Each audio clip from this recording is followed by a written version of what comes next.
Bismillahirrahmanirrahim. Assalamualaikum warahmatullahi wabarakatuh. Alhamdulillahi rabbil alamin.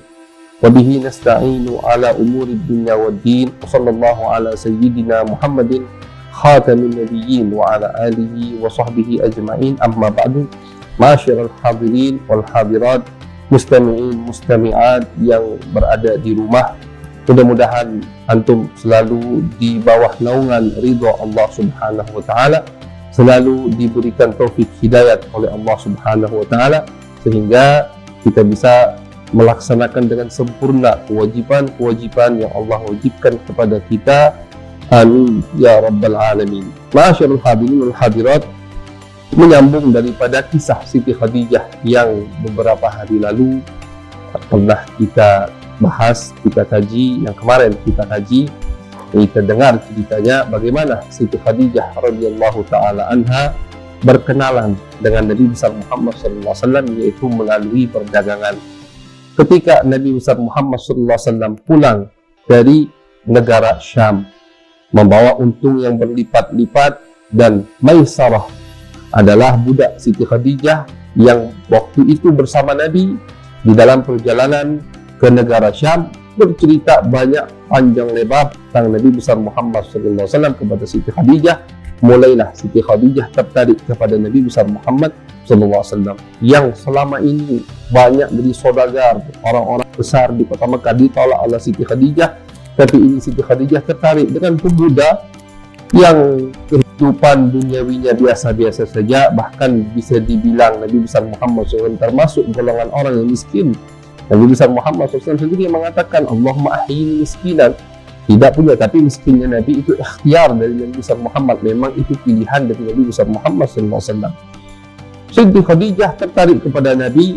Kemudian karena perempuan, tidak mungkin beliau yang melamar langsung Nabi besar Muhammad SAW, sehingga disebutkan di beberapa kitab sejarah, dan ini dikutip oleh Abuya Sayyid Muhammad Al-Maliki Al-Hasani di dalam kitab beliau Al-Bushra fi Manaqib Khadijatil Kubra, bahwasanya Siti Khadijah mengirim satu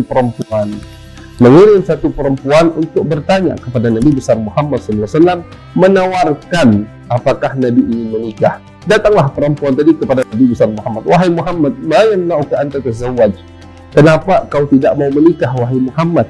Perempuan tadi dijawab sama Nabi besar Muhammad SAW, ma indi mal, aku tidak punya uang, aku tidak punya modal, belum cukup untuk menikah. Dijawab lagi sama perempuan tadi, bagaimana wahai Muhammad kalau ada perempuan yang tidak butuh dengan harta, tidak butuh dengan modalmu, cukup kau setuju untuk menikah dengannya? Siapa? Kata Nabi besar Muhammad perempuan tersebut. Fa'ajabat Khadijah, maka dijawablah oleh perempuan tadi, mak combelangnya, yaitu adalah Siti Khadijah radhiyallahu taala anha. Akhirnya Nabi istikharah dan Nabi pun setuju, ridha untuk menikah dengan Siti Khadijah radhiyallahu taala anha, sehingga terjalinlah hubungan ikatan yang sangat suci, yaitu nikah pertama kali yang dilakukan oleh Nabi kita, Nabi besar Muhammad sallallahu alaihi wasallam. Pada saat itu Siti Khadijah umurnya 40 tahun.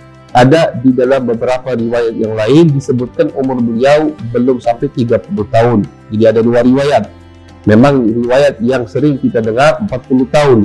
Cuman ada riwayat yang lain menyebutkan waktu itu umur Siti Khadijah 28 tahun. Sedangkan Nabi besar Muhammad SAW pada saat itu berusia 25 tahun. Menikahlah Nabi besar Muhammad SAW dengan Siti Khadijah. Siti Khadijah luar biasa. Apa yang Nabi inginkan, Siti Khadijah berikan. Bahkan kalau Siti Khadijah melihat Nabi besar Muhammad SAW suka dengan sesuatu dan Nabi belum sempat untuk membicarakannya kepada Siti Khadijah, sudah langsung diberikan oleh Siti Khadijah. Sangat peka sekali Siti Khadijah itu orangnya. Suatu hari Siti Khadijah punya budak yang bernama Zaid bin Harithah. Nabi senang dengan Zaid ini. Ada daya tarik khusus pada diri Nabi untuk Zaid bin Harithah. Akhirnya ketika Siti Khadijah melihat Nabi besar Muhammad SAW suka, senang, sangat cocok dengan budaknya yang bernama Zaid, akhirnya budaknya Zaid tadi diberikan hadiah untuk Nabi besar Muhammad SAW, sehingga sama Nabi besar Muhammad SAW Zaid bin Harithah dimerdekakan dan diangkat anak oleh Nabi besar Muhammad SAW. Cinta yang luar biasa dari Siti Khadijah radhiyallahu taala anha. Beliau habiskan umurnya untuk Nabi besar Muhammad SAW sampailah waktu saat-saat detik-detik sebelum Nabi besar Muhammad SAW menerima wahyu dari Allah Subhanahu wa taala. Nabi besar Muhammad sama Allah Subhanahu wa taala, Nabi Muhammad diberikan kesukaan dan kecintaan untuk beruzlah, untuk khalwat, menyendiri. Maka Nabi pilih tempat yang sangat jauh dari keramaian kota, keramaian Mekah Al-Mukarramah, yaitu di atas gunung, gua yang bernama Gua Hira, gua sangat terkenal sekali.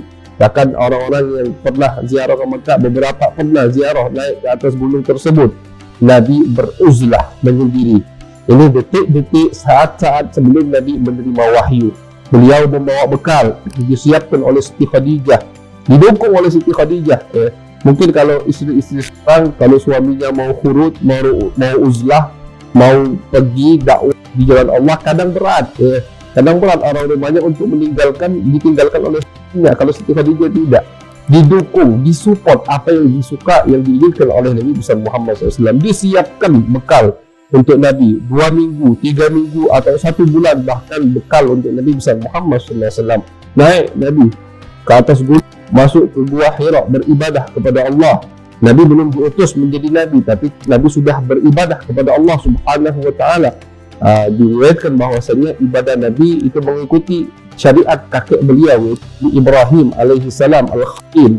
Ibadah bertafakkur, ibadah menyembah Allah Subhanahu wa taala, berzikir kepada Allah.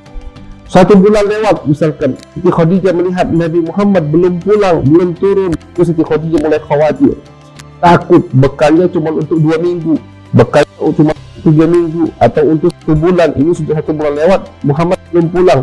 Akhirnya sama Siti Khadijah, beliau bawa bekal lagi, beliau antar ke atas, diantar umur yang sudah sampai 50 lebih, mengantar bekal untuk Nabi ke atas gunung. Itulah detik-detik sebelum Nabi diutus, dan termasuk peran besar dari Siti Khadijah sebelum diutusnya Nabi besar Muhammad sallallahu alaihi wasallam radhiyallahu taala anha. Insyaallah di episode berikutnya akan kita ceritakan, akan kita kaji bagaimana Siti Khadijah dengan wahyu yang diturunkan kepada Nabi besar Muhammad sallallahu alaihi wasallam.